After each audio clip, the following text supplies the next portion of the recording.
നമസ്കാരം. നമ്മുടെ നാട്ടിൽ ഒരു അപൂർവമായ ഒരു പിതാവ്, വളരെ ബഹുമാനത്തോടെ തന്നെ പിതാമഹൻ എന്ന് നമുക്ക് പറയാം, പിതാജി. അദ്ദേഹം തൻ്റെ പുത്രന് 16 വയസ്സ് ആയിട്ടും സ്കൂളിൽ ചേർക്കുന്നില്ല, അംഗൻവാടിയിൽ പോലും വിടുന്നില്ല. അങ്ങനെ ഒരു വിചിത്രമായ ഒരു പിതാവിൻ്റെ കഥയാണ് ഇന്നത്തെ സെയിലിംഗ് കമന്ററി.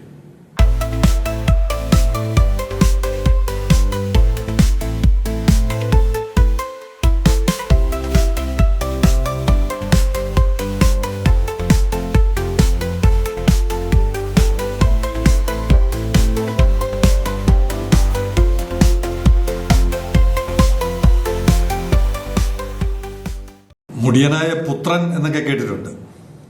എന്തായാലും ഒരു മുടിയനായ പിതാവ് എന്നാദ്യമായിട്ടായിരിക്കും കേൾക്കുന്നത്. ആ പിതാവിൻ്റെ കഥയിലോട്ട് വരുന്നതിന് മുമ്പ് ഇന്നലത്തതിൻ്റെ തുടർച്ച. ഇന്നലെ നമ്മൾ എന്താണ് പറഞ്ഞത്? തിരുവനന്തപുരത്തെ പോർട്ടിൽ നിന്ന് ജിബൂട്ടിയിലോട്ട്, അല്ലെങ്കിൽ ജിബൂട്ടി വഴി നമുക്ക് ആഫ്രിക്കയിലെ മാർക്കറ്റിൽ സാധനങ്ങൾ എത്തിക്കാൻ പറ്റുമോ എന്നുള്ളതാണ്. അപ്പം ഇന്നലെ ചോദിച്ച ഒരു പ്രേക്ഷകൻ ചോദിച്ചിരുന്നല്ലോ, അങ്ങനെ സാധനം സൊമാലിയയിലോട്ട് എത്തിക്കാൻ, മൊഗദശു അവരുടെ പോർട്ടിലോട്ട് എത്തിക്കാൻ എന്ത് ചെയ്യണം എന്നൊക്കെ ചോദിച്ച കൂട്ടത്തിൽ ഇന്ന് ഞാൻ അതിൻ്റെ ഫോളോ അപ്പ് നമ്മൾ ചെയ്യണമല്ലോ. ഒരു കാര്യം നമ്മൾ ഏറ്റെടുത്താൽ പിന്നെ അത് വഴിയിൽ ഉപേക്ഷിക്കാൻ പാടില്ല. അപ്പോൾ ഞാൻ അദ്ദേഹത്തോട് ചോദിച്ചു, അതിൻ്റെ വോളിയം എത്രത്തോളമാണ്? ഒരു കണ്ടെയ്നർ ആണെങ്കിൽ കണ്ടെയ്നറിൽ എത്ര ടൺ തുടങ്ങിയ വിവരങ്ങൾ ഉണ്ടെങ്കിലാണ് ഈ ഷിപ്പിംഗ് ഏജൻസിന് ഈ സാധനങ്ങൾ എപ്പോൾ, എത്ര വേഗത്തിൽ, എത്ര നിരക്കിൽ എത്തിക്കാൻ പറ്റും എന്നൊക്കെ അറിയാൻ പറ്റുള്ളൂ. അപ്പോൾ ഞാൻ അദ്ദേഹത്തോട് ചോദിച്ചപ്പോൾ അദ്ദേഹം തന്ന മറുപടി എന്നെ അത്ഭുതപ്പെടുത്തി. 150 കണ്ടെയ്നറുകൾ. ഞാൻ ഒരു കണ്ടെയ്നറോ അര കണ്ടെയ്നറോ വല്ലതും ആയിരിക്കുമെന്നാണ് കരുതിയത്. 150 കണ്ടെയ്നർ സാധനം വിഴിഞ്ഞത്തെ ഗേറ്റ് തുറക്കുന്ന ഉടനെ ഈ പറയുന്ന ജിബൂട്ടിയിലോട്ട് കയറ്റി വിടാൻ ഒരു ചെറുപ്പക്കാരനല്ല, അവരൊരു സംഘമാണ്. ഇവർ തയ്യാറാണ്. അവരെല്ലാ പോർട്ടിൻ്റെയും, ചെന്നൈ പോർട്ടിൻ്റെയും മുണ്ട്ര പോർട്ടിൻ്റെയും ഒക്കെ കണക്കുകൾ, നിരക്കുകൾ എടുത്തുകൊണ്ടിരിക്കുകയാണ് ഒരു കമ്പാരിറ്റീവ് സ്റ്റേറ്റ്മെന്റ് ഉണ്ടാക്കാൻ. വിഴിഞ്ഞം എന്തായാലും കുറവായിരിക്കുമെന്നാണ് അവരുടെ വിശ്വാസം. തീർച്ചയായിട്ടും അത് തന്നെയായിരിക്കും. എന്തായാലും ഈ 150 കണ്ടെയ്നർ എന്ന് കേട്ട് ഞാനൊന്ന് ഞെട്ടിപ്പോയി. ഇങ്ങനെയാണ് തുറമുഖം ഓരോരുത്തർ വിഭാവന ചെയ്യുന്നത്. എന്നെ വെല്ലുവിളിച്ചവരുണ്ട്. വിഴിഞ്ഞത്ത് എവിടെ നിന്ന് ചരക്ക് വരാനാണ്? ഒരാൾ പറഞ്ഞത്, ഒരു വിദഗ്ധൻ പറഞ്ഞത്, ഒരു പക്ഷേ ഒരു 5 ലക്ഷം കണ്ടെയ്നർ അവിടെ വന്നേക്കാം. ഷിപ്പിംഗ് കോർപ്പറേഷൻ ഓഫ് ഇന്ത്യയുടെ കപ്പലുകൾ അദാനിയുടെ പൊളിറ്റിക്കൽ സ്വാധീനം ഉപയോഗിച്ച് മോഡിയെ കൊണ്ട് നിർബന്ധിച്ച് ഷിപ്പിംഗ് കോർപ്പറേഷന്റെ കപ്പലുകൾ വന്നാൽ 5 ലക്ഷം കണ്ടെയ്നറുകൾ അവിടെ കൈകാര്യം ചെയ്യാൻ പറ്റിയേക്കും. ഇപ്പൊ തന്നെ അറിയാമല്ലോ, 1.5 ലക്ഷം, ഒരു മാസത്തിനകം 1.5 ലക്ഷം നമ്മൾ കൈകാര്യം ചെയ്ത് കഴിഞ്ഞു. ഇനി വരാനിരിക്കുന്നത് നമ്മളൊന്നും പറയുന്നില്ല, നമ്മളെല്ലാം തെളിയിച്ച് കഴിഞ്ഞിട്ടേ പറയുന്നുള്ളൂ. ഒരു വെല്ലുവിളിയും വാഗ്വാദവും ഇല്ലാതെ ഇവിടെ ഗേറ്റ് തുറക്കുന്നതിന് മുമ്പ് അവിടെ 150 കണ്ടെയ്നർ റെഡിയാക്കി നിർത്തിയിരിക്കുകയാണ്. ഇതാണ് വിഴിഞ്ഞത്തിന്റെ ഭാവി സൂചന. ഇനി നമുക്ക് ബഹുമാനപ്പെട്ട പിതാജിയിലോട്ട് വരാം. പിതാജി സെയിലിംഗ് കമന്ററിയെ ഇങ്ങനെ വലിച്ചു കീറി ഒട്ടിച്ചിരിക്കുകയാണ്. ഒരു നീണ്ട ലേഖനമാണ്, ക്യാപ്സ്യൂൾ എന്ന് വേണമെങ്കിൽ നമുക്ക് പറയാം. പൂവാർ പദ്ധതി പേപ്പറിൽ അതിൻ്റെ ശൈശവ ദശയിൽ ഇരിക്കുന്നതേയുള്ളൂ. 2008 കഥയാണ് പറയുന്നത്. ഇപ്പോഴും കുഞ്ഞ് ജനിച്ചിട്ടില്ല, വളർന്നിട്ടില്ല എന്നാണ് തന്തയുടെ വിചാരം. പൂവാർ പദ്ധതി പേപ്പറിൽ അതിൻ്റെ ശൈശവ ദശയിൽ ഇരിക്കുന്നതേയുള്ളൂ. വിശദമായ നയരൂപീകരണം, സാധ്യതാ പഠനം, പ്രോജക്റ്റ് റിപ്പോർട്ട്, വിദഗ്ധരുമായുള്ള ചർച്ചകൾ, കേന്ദ്ര സംസ്ഥാന സർക്കാരുകളുടെ അനുമതി, തീരുമാനങ്ങൾ, ഉദ്യോഗസ്ഥതല നടപടിക്രമങ്ങൾ, അങ്ങനെ അനവധിയായ നിയമപരവും രാഷ്ട്രീയവുമായ കടമ്പകളും കാഴ്ചപ്പാടുകളും അടങ്ങിയിട്ടുള്ള ബൃഹത് പദ്ധതിയാണ് ഒരു കപ്പൽ നിർമ്മാണശാല എന്നത്. ഇത്രയും ക്യാപ്സ്യൂൾ കേട്ടപ്പോൾ എനിക്ക് തോന്നിയത്, കല്ലമ്പള്ളി എന്ന് പറയുന്ന ഒരു കഥാപാത്രമുണ്ട്. എനിക്ക് തോന്നുന്നു സന്ദേശമെന്നോ മറ്റുമാണ് സിനിമയുടെ പേരും തോന്നുന്നു. ഈ തോൽവിയെക്കുറിച്ച്, പാർട്ടി എന്തുകൊണ്ട് തോറ്റു എന്നുള്ളതിനെ കുറിച്ച് താത്വിക ആചാര്യൻ ഇങ്ങനെ വിശദീകരിക്കുകയാണ്. അപ്പൊ കല്ലമ്പള്ളി, ബോബി കൊട്ടാരക്കര എല്ലാവർക്കും അറിയാവുന്ന സീനാണല്ലോ. എന്തുകൊണ്ട് തോറ്റു എന്ന് ചുരുക്കി പറഞ്ഞുകൂടെ എന്ന് ചോദിക്കുന്നത് പോലെ ഒരു ചോദ്യമാണ് ഈ ക്യാപ്സ്യൂൾ സൃഷ്ടാവിനോട് സെയിലിംഗ് കമന്ററിക്ക് ചോദിക്കാറില്ല. കപ്പൽ നിർമ്മാണശാല എന്തുകൊണ്ട് തുടങ്ങിയില്ല എന്ന് മറുപടി പറഞ്ഞാൽ പോരെ? ഇത്രയും വളച്ചു കെട്ടേണ്ട കാര്യമുണ്ടോ? അപ്പൊ എനിക്കറിയാം അദ്ദേഹം കണ്ണുരുട്ടുന്നുണ്ട്. താത്വിക ആചാര്യന്മാരെ ചോദ്യം ചെയ്യാൻ പാടില്ല, നീ അവിടെ ഇരിക്കുക എന്ന് പറയുന്ന തരത്തിൽ ശ്രീനിവാസൻ ഇടപെടുന്നതും ഞാനിപ്പോൾ കാണുന്നുണ്ട്. കത്ത് തുടരുകയാണ്. കത്തല്ല, ക്യാപ്സ്യൂൾ. വസ്തുതകളും യാഥാർത്ഥ്യങ്ങളും ഇതായിരിക്കെ കേവലം ഒരു വർഷത്തിന് ശേഷം 2026 കൃത്യമായി ഇലക്ഷനെ കുറിച്ചൊക്കെ ധാരണയുള്ള ആളാണ്. ഒരു വർഷത്തിന് ശേഷം നടക്കാൻ പോകുന്ന നിയമസഭാ തെരഞ്ഞെടുപ്പിൽ വോട്ടർമാരുടെ നിലപാട് ഈ പദ്ധതി അടിസ്ഥാനപ്പെടുത്തി ആയിരിക്കണം എന്നത് ഔചിത്യവും യുക്തിസഹവുമായിരിക്കില്ല. അതൊരു എക്സെൻട്രിക് സ്റ്റെപ്പാണെന്നേ കരുതാനാവും. തീർച്ചയായിട്ടും ഒരു എക്സെൻട്രിക് സ്റ്റെപ്പാണിത്. ഇത് സെയിലിംഗ് കമന്ററി ഒരു ചീള് പരിപാടിയല്ലേ? 4, 3, 5 പേര് പോലും കാണുന്നില്ല ഈ പരിപാടി. അപ്പൊ ഇതിലൂടെ വോട്ടർമാരെ എങ്ങനെ സ്വാധീനിക്കാനാണ്? നമ്മളിങ്ങനെ ഒരു കാര്യം പറയുന്നു, അത് ഒരു വഴിക്കൂടെ അങ്ങ് കേൾക്കും, ഒരു വഴിക്കൂടെ അങ്ങ് പോകും. ഇത്രയും ഗൗരവത്തോടെ ഈ വിഷയമെടുത്ത് ക്യാപ്സ്യൂളുകൾ ഇറക്കേണ്ട കാര്യമുണ്ടോ? 2026 നടക്കുന്ന തെരഞ്ഞെടുപ്പിന് ഇപ്പോഴേ മുണ്ട് മടക്കി കുത്തി നടക്കണോ? അന്ന് വെള്ളം പൊങ്ങുമെന്ന് കരുതി?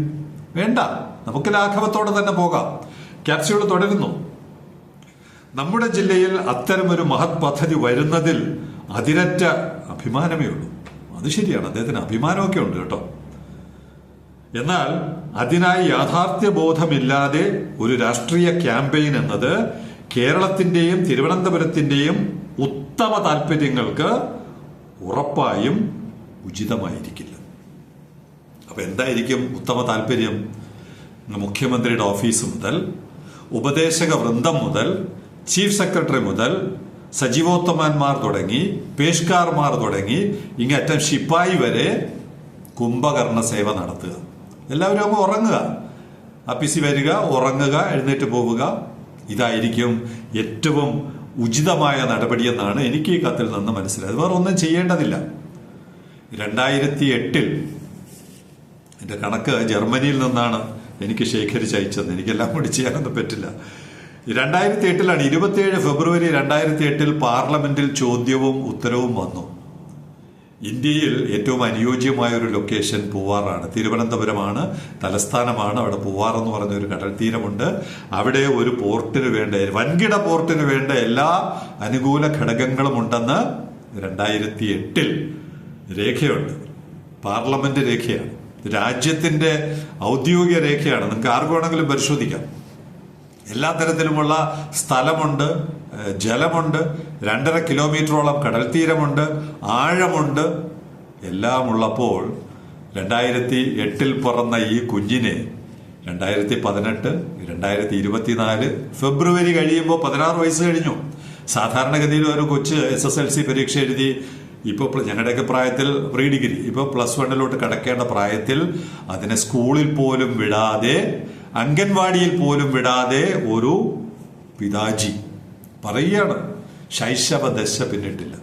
പൂവാർ കപ്പൽശാല ശൈശവ ദശ പിന്നിട്ടില്ല. 2008 ഔദ്യോഗികമായി പറഞ്ഞാണ്. അതിനു മുമ്പ് തന്നെ ഇവിടെ ആവശ്യങ്ങൾ ഉയർന്നിട്ടുണ്ട്. ഔദ്യോഗികമായി പാർലമെന്റിൽ വന്ന ഒരു രേഖ വെച്ച് കണക്കാക്കിയാൽ പോലും 16 വർഷം കുംഭകർണ സേവ നടത്തിയവർ, കണ്ടില്ല എന്ന് നടിച്ചവർ, തലസ്ഥാനത്തെ ഒരു പ്രൊജക്റ്റ് ആയതുകൊണ്ട് മാത്രം ഫയലുകൾ വലിച്ചെറിഞ്ഞവർ, ചവിട്ടി താഴ്ത്തിയവർ ഇപ്പോഴും പൂവാർ കപ്പൽശാല ശൈശവ ദശ പ്യൂപ്പ, ആ പൂമ്പാറ്റ പുറത്തിറങ്ങിയിട്ടില്ല, പ്യൂപ്പ ദശയിലാണ് ഇപ്പോഴും. ഈ തന്തയാന്മാരെ എന്താണ് ചെയ്യേണ്ടത് ഈ നാട്ടിൽ? നമ്മളൊന്നും പറയുന്നില്ല. എന്തിനാണ് നിങ്ങൾ പേടിക്കുന്നത്? നിങ്ങൾ സെയിലിംഗ് കമന്ററിയോ അതുപോലുള്ള ചവറുകളെയൊക്കെ അങ്ങ് വിടുക. 2026 ഞങ്ങൾ മാന്യമായ ഇലക്ഷൻ നടത്തും, ഞങ്ങൾ ജയിക്കും എന്നല്ലേ പറയേണ്ടത്? എന്തിനാണ് സെയിലിംഗ് കമന്ററി വിമർശിക്കുന്നത്? മൈൻഡ് ചെയ്യേണ്ട കാര്യമുണ്ടോ? അത്തരത്തിലുള്ള ഒരു ചീള് പാർട്ടി ഇങ്ങനെ ഒരു കാര്യം പറഞ്ഞ ഉടനെ ഇത്രയും ഗൗരവത്തിലെടുത്ത് കത്തെഴുതേണ്ട, ആ കത്തെഴുതുന്ന സമയം പോലും കിടന്നുറങ്ങാമായിരുന്നല്ലോ. എന്തിനാണ് അത്രയും സമയം പാഴാക്കിയത്? ഇങ്ങനെ സ്വന്തം കുഞ്ഞിനെ വേണമെങ്കിൽ സ്കൂളിൽ വിടാതെ, ജോലിക്ക് വിടാതെ, വീട്ടിൽ നിർത്തി പുര നിറച്ച് നിർത്തുന്നതിൽ നാട്ടുകാർക്ക് ഒരു വിഷമവുമില്ല. പക്ഷെ ഒരു നാട്ടുകാരുടെ വിഷയമാകുമ്പോൾ നാട്ടുകാരതിനകത്ത് ഇടപെടും. വോട്ട് അവരുടെ ഏറ്റവും വലിയ ആയുധമാണ്. 2026 അവരുടെ ആ ആയുധം അവർ ഉപയോഗിച്ചിരിക്കും. അതിനുവേണ്ടി സെയിലിംഗ് കമന്ററി നിരന്തരമായി ഈ സർക്കാരിനെ സപ്പോർട്ട് ചെയ്യാനാണ്, ഇടതുപക്ഷ സർക്കാരിനെ സപ്പോർട്ട് ചെയ്യാൻ വേണ്ടി വോട്ട് ഉപയോഗിക്കുമെന്ന് പറയുമ്പോൾ അത് സ്വീകരിക്കുകയല്ലേ വേണ്ടത്? എന്താണ് കണ്ടീഷൻ? 8 പദ്ധതികൾ, 8 എണ്ണം അതിന് തുടക്കമിടണം. ഒരൊറ്റ കണ്ടീഷനേ ഉള്ളൂ. ഇനിയുമുണ്ട്, നിങ്ങൾക്ക് ആവശ്യം പോലെ സമയമുണ്ട്. ഈ പറയുന്ന 2 വർഷം നിങ്ങളുടെ കയ്യിലുണ്ട്. അതിനകത്ത് 8 പദ്ധതികൾ നിങ്ങൾ തുടക്കമിട്ടാൽ തീർച്ചയായിട്ടും വീണ്ടും നിങ്ങൾക്ക് അധികാരത്തിൽ വരാൻ ഞങ്ങൾ പ്രയത്നിക്കാം. അധികാരത്തിൽ വരാൻ പറ്റുമോന്ന് ഉറപ്പൊന്നുമില്ല, പക്ഷെ ഞങ്ങൾ പ്രയത്നിക്കാം. തിരുവനന്തപുരത്തെ 14 MLA-മാരെ ജയിപ്പിക്കുവാൻ വേണ്ടിയുള്ള എല്ലാ പ്രവർത്തനങ്ങളും ഞങ്ങൾ നടത്താം. ഇല്ലെങ്കിൽ ഈ റിപ്പോർട്ട് അവസാനിപ്പിക്കും. ഈ റിപ്പോർട്ടിന്റെ എന്താണ്, പയ്യനെ പള്ളിക്കൂടത്തിൽ വിടാത്ത തന്തയാന്റെ റിപ്പോർട്ടിന് ഒരു അനുബന്ധം, ഒരു വാൽക്കഷണം ഒരു പ്രേക്ഷകൻ അയച്ചു തന്നു. ഞാൻ അദ്ദേഹത്തിന്റെ പേരൊന്നും പറയുന്നില്ല. സർ, ഷിപ്പ് ബിൽഡിംഗ് യാർഡ് വേറെ ചുണയുള്ള സംസ്ഥാനങ്ങൾ കൊണ്ടുപോയി. ഗുജറാത്ത്, മഹാരാഷ്ട്ര, ഒഡീഷ, ആന്ധ്രാപ്രദേശ് 4 ഇമ്മീഡിയറ്റ് ടാർഗറ്റ് എന്നാണ് സർബാനന്ദ സോണോവാൾ പറയുന്നത്. അദ്ദേഹം സെപ്റ്റംബർ അവസാന വാരത്തിലാണ് ഇങ്ങനെ ഒരു നിർദ്ദേശം വെച്ചത്. ഉടനെ തന്നെ സെപ്റ്റംബർ അവസാന വാരം അല്ലെങ്കിൽ ഒക്ടോബർ ആദ്യ വാരങ്ങളിൽ തന്നെ, ആദ്യ ദിവസങ്ങളിൽ തന്നെ ഈ പറയുന്ന 4 സംസ്ഥാനങ്ങൾ മറുപടി കൊടുത്തു. അവിടെ 16 വർഷമൊന്നും ആരും കാത്തിരുന്നില്ല. അവർക്ക് ശൈശവ ദശയുമില്ല, അവർക്ക് പ്യൂപ്പയുമില്ല. അവർ ഇമ്മീഡിയറ്റ് ആയിട്ട് പ്രവർത്തിച്ചു. അവർക്ക് എന്താണ് കേന്ദ്ര സംസ്ഥാന സർക്കാരുകളുടെ അനുമതി, തീരുമാനങ്ങൾ, ഉദ്യോഗസ്ഥ തല നടപടിക്രമങ്ങൾ, അങ്ങനെ അനവധിയായ അവിടെ ഒന്നുമില്ല. അവർക്കൊരു പ്രൊജക്ട് വേണമെന്ന് തോന്നി അവർ ഇമ്മീഡിയറ്റ് ആയിട്ട് കേന്ദ്ര സർക്കാരിന് കത്തെഴുതുന്നു, പ്രൊജക്ട് വാങ്ങിയെടുക്കുന്നു. ഇതാണ് ജനങ്ങളോട് കൂറുള്ള ഭരണകൂടങ്ങൾ.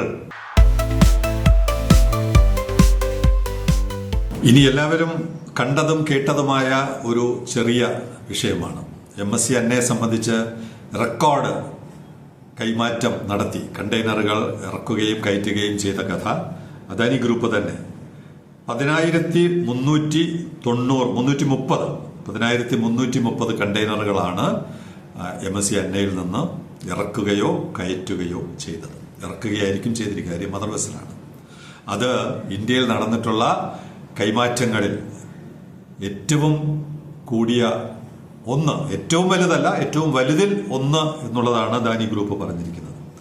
ഇത്തരം വിവരങ്ങൾ പ്രേക്ഷകർക്ക് ഇതിനകം കിട്ടിക്കാണും. പക്ഷെ കിട്ടാത്തൊരു വിവരം, ഇതിനകത്ത് 6 ക്രെയിനാണ് ഉപയോഗിച്ചത്. ഗാൻട്രി RMQC 6 എണ്ണം ഉപയോഗിച്ച ഇനത്തിൽ 27-ാം തീയതി വന്ന് 30-ാം തീയതി പോയ മണിക്കൂറുകൾ കണക്കാക്കി നോക്കുമ്പോൾ 22.6 മൂവാണ് ഒരു ക്രെയിൻ നടത്തിയിരിക്കുന്നത്.